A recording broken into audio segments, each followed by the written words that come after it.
Shalom Abracha, Shakadosh Baruch Hu, il vous donne la santé, Bracha, Betzlacha, Briout, et Bisrout, mon père, que Saïloula, c'est cette semaine, que son zéchout soit avec vous, Amen, Kenratson. Vous savez que les tzadikim, ils n'ont pas de repos, ni dans ce monde-là, ni dans l'autre monde.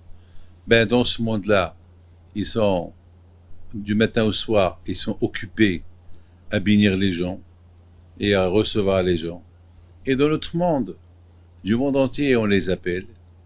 Eh oui, vous savez, aujourd'hui, vous envoyez un texto à quelqu'un, même s'il habite en Australie, en quelques secondes, il le reçoit. Vous savez, aujourd'hui, on prie par le mérite des tzadikim qui sont là-haut, tout de suite, ils reçoivent. Imaginez-vous, des milliers de prières que les gens y font à la mémoire des tzadikim, et les tzadikim y répondent, nuit et jour. Ils n'ont pas de repos, ni dans ce monde-là, ni dans l'autre monde. Puis je vous raconte une belle histoire que j'ai eue avec mon père.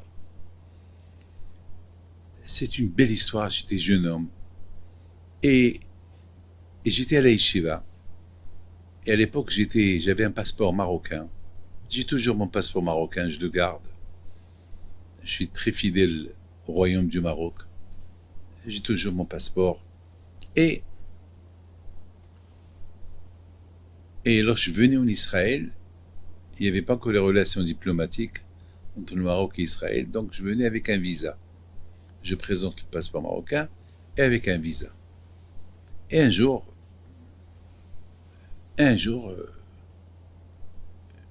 je devais retourner à la yeshiva et je dis à mon père, papa, je dois aller réserver ma place. Alors si tu peux me donner mon passeport, le visa et mon billet. À l'époque, il n'y avait pas des billets électroniques, il fallait avoir un billet. Et l'argent. Mon père, il me met tout dans un plastique. Il me dit, tu les prends comme ça. J'avais une veste, j'ai pris le plastique, je l'ai mis dans la veste. Mon père me dit, non, il faut les prendre dans tes mains. Parce que si tu les perds, tu auras un problème. Moi, je commençais à rigoler. J'ai dit, papa, on est jeunes. Vous savez, imaginez-vous, à l'époque, j'avais 18 ans, 20 ans, marcher dans l'oreille avec un plastique, c'était pas confortable. Je voulais faire ça, marque le beau gosse, avec une veste. Alors, j'ai pas écouté mon père. Dès que j'ai quitté la maison, j'ai pris le plastique, je l'ai jeté, j'ai pris le passeport, les billets, l'argent, et je les ai mis dans ma poche, et je suis parti chez mon frère Rabbi Haïm, qui habitait pas loin. Il avait une fille, Gila, était jeune. Et puis voilà, je suis resté avec lui quelques heures. Et là-bas, j'ai pris le bus pour aller à Tel Aviv pour arranger mon billet. Mais il faisait tellement chaud ce jour là-bas, j'ai pris la veste et je l'ai mis sur moi. J'arrive au bus, je trouve pas d'argent, je trouve pas le passeport. Imaginez-vous l'Aïsta, quelqu'un qui perd toutes ces choses-là. Vous savez, j'étais en Israël, et perdre le passeport marocain à l'époque, pour faire un passeport à l'époque, ça prenait 1 an, 2 ans. Comment je vais faire?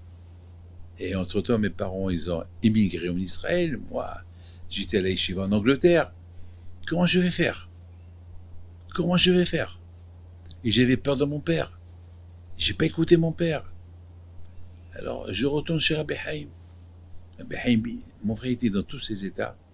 Il me dit, David, mais qu'est-ce que je vais faire chez moi? Va chez papa, il faut lui dire, comme c'est pris pour toi. J'ai peur de lui. J'ai peur quelle va être sa réaction. Je suis resté à la maison toute la journée. Je suis pas rentré à la maison. Le soir, j'étais obligé de rentrer chez moi. Je quitte la maison de mon frère. Je vais à la maison. Il était minuit. Je tape à la porte. À l'époque, on n'avait pas de téléphone. Je tape à la porte. Qui m'ouvre la porte? Mon père. Mon père. T'es debout là. C'est comme un agent de police. Il me dit, passeport, billet, visa, argent. Papa, j'ai rien. Tout perdu ce matin. Tu as jeté le plastique? Je dis oui. Je t'ai pas écouté. Mon père me regarde. Mais tu savais. Je savais que... C'est pour ça que je lui ai dit, il faut pas les mettre là. Parce que je sais qu'il va faire chaud et tu vas enlever la veste et lorsque tu vas faire comme ça, tu vas les faire tomber. Lorsque tu vas prendre la veste, tu vas les mettre derrière ton dos, tu vas les faire tomber. Ah mais toi, tu sais quoi? Va à côté de la maison de ton frère, entre les buts à gaz, derrière les meubles, il y a là-bas ton passeport, l'argent, le visa et le billet. Papa, mais il y a des milliers de personnes qui passent par là-bas. Ils vont voir l'argent par terre. Ils vont les prendre. J'ai tout fait pour que personne ne les voie. Parce que je savais que tu allais faire une bêtise. Alors va. Va tout de suite et amène-les-moi. J'étais sûr de lui que j'allais le trouver. J'ai couru comme un oiseau. J'ai fait un vol d'oiseau. Je vais à l'endroit mais où il m'a dit, derrière les gaz. Et je trouve par terre le passeport, le billet, le visa et bien sûr le passeport, visa, billet, argent. Je monte chez Rabbi Haim, mon frère, je le réveille, je lui montre. C'est pas possible. Voilà. Je retourne à la maison, je tape à la porte. Dès que papa, mon père, il ouvre la porte, et avec une main, il pousse la porte, avec l'autre main, il me dit donne-moi l'argent, donne-moi le passeport. Il me regarde et me dit la prochaine fois, ne me fais pas, au lieu que je pense à te garder ton argent et ton passeport et tes billets, laisse-moi étudier la Torah. Jamais j'oublierai ça. Ça, c'est la force des tzadikim. Qui voient tout, ils surveillent tout de loin. Je sais pas comment il a fait. Je sais pas comment il a fait. Ah, n'oubliez pas, ça Saïloula, c'est samedi soir, à Ashdod. Vous pouvez aller faire chez vous à la maison. Allumez ces veilleuses. Que son routes soient avec vous à mes cœurs.